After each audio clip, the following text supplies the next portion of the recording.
As inflation remains sticky, investors are having to consider the potential of higher for longer interest rates. So what could that mean for the real estate sector? Joining us now to discuss, Colin Lynch, Managing Director and Head of Global Real Estate Investments at TD Asset Management. Colin, great to have you back on the show. Thank you for having me. Great to be here. This seems to be a proposition that we have to consider fairly seriously among investors across asset classes, higher for longer interest rates if the central banks are to be believed. In real estate, obviously, there's some implications. Walk us through it. Yeah, that's true. It is certainly impacting the real estate world. Ultimately, real estate has to compete with other asset classes. So if you think about the fixed income world where we've seen bond yields rise, if you think about the equity world where we've seen dividend yields rise as a result of a couple things, more income flowing through companies, but also valuation adjustments happen.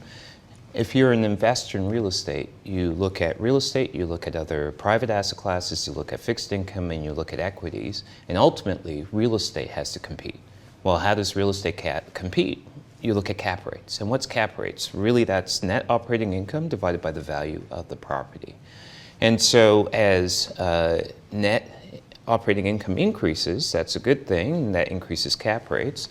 But if the value of the property decreases, that can also increase cap rates as well, because that's a denominator. So effectively, if you're a real estate investor, and stepping back from that, if you're an investor in multiple asset classes, you have to look at real estate and what yield is real estate generating, and we look at cap rates, but other things as well, compared to bonds and compared to equities. And so all to say, it's become a tougher environment from that perspective, and we see that reflected throughout the capital markets.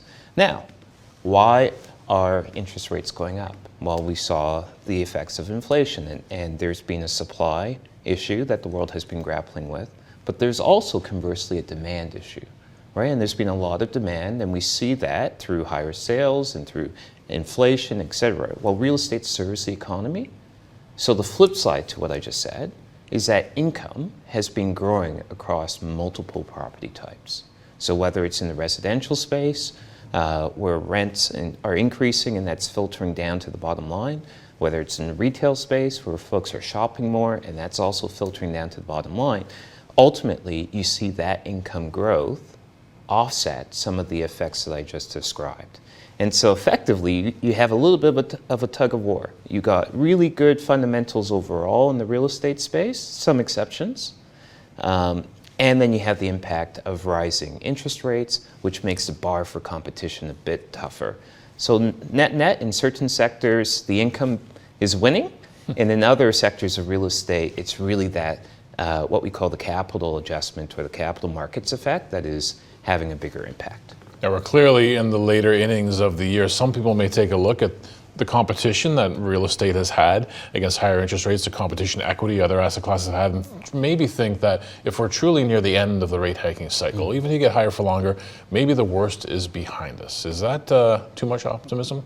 Well, it really depends. And I would say overall, I would be in the camp to say that we probably still have some more volatility to go over the next, call it half a year. And the reason why I would say that is, it takes some time for evaluations to adjust relative to the current environment in which we are in. So if you look across the property types, in some areas, like the residential space and the warehousing space, there have been transactions that have been occurring. But in other areas such as larger format retail or larger format office, there really hasn't been a ton of transactions that have been occurring in the Canadian market. And so, you really need to look at those transactions to see what is the new price at which assets are clearing. Buyers are buying and sellers are selling. And we haven't seen a ton of that yet. And so therefore, it's a little hard to proclaim right now that the worst is behind us because we still haven't seen a ton of transaction evidence to establish what is that new clearing price for certain properties in the market. Now, stepping back from that, around the world, however, we have different parts of the world in different places. We've had a much quicker adjustment in the United Kingdom. And there, I would say, perhaps it looks like most of the worst is behind. adjustments in the Nordics. And in the US, we see more transactions and quicker adjustments than what we are seeing here in Canada. So other parts of the world are a little ahead of us. Other parts of the world, like Australia, perhaps Japan, are a bit behind us. I would say Canada is probably in the middle. And so we've seen some adjustment to date. We are adjusting still, and we probably have some more adjustment to go, purely from a valuation perspective.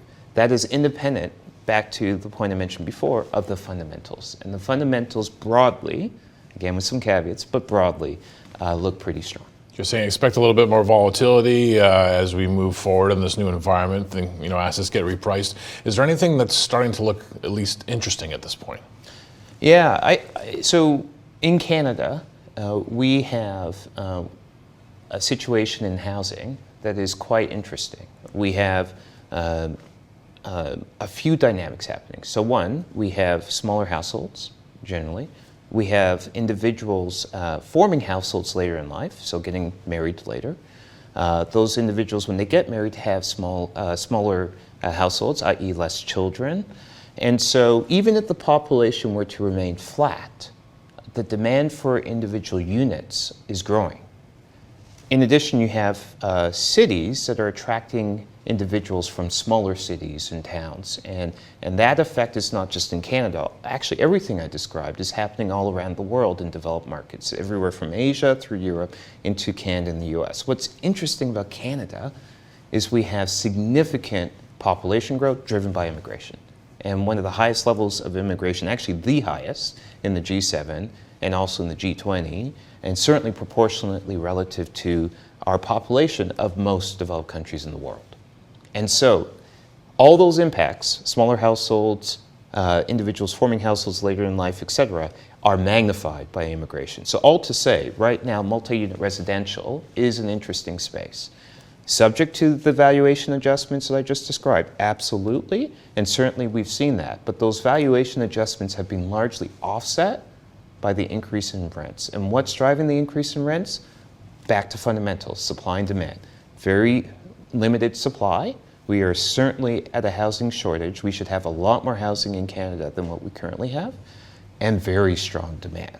And so that's an interesting place to be right now. One other sector, retail. And it's interesting, 3 years ago, most folks would have given up retail for dead. Yeah, the malls are empty and they're never going to come back. Exactly. And we are seeing the exact opposite. And this morning I was looking at a shopping mall where we're seeing foot traffic up, we're seeing sales up per square foot, and that's just not just that shopping mall. Right across the country, we are seeing sales volumes that are actually exceeding 2019 levels, and we're seeing volumes increase. So you have two effects going on. You have more people going to the shopping malls, and then those people are spending more in those shopping malls, partially because inflation. And so one of the interesting things about real estate is it can provide a source of a hedge, at least partial, against some of the impacts of inflation. And that's what we're seeing in some of the shopping malls. To say nothing about necessity-based retail, i.e. grocery stores, which did very well in the pandemic, continue to do well. Again, the grocery stores and the retailers have experienced significant increases in revenue and foot traffic and the like, and that is continuing to persist today.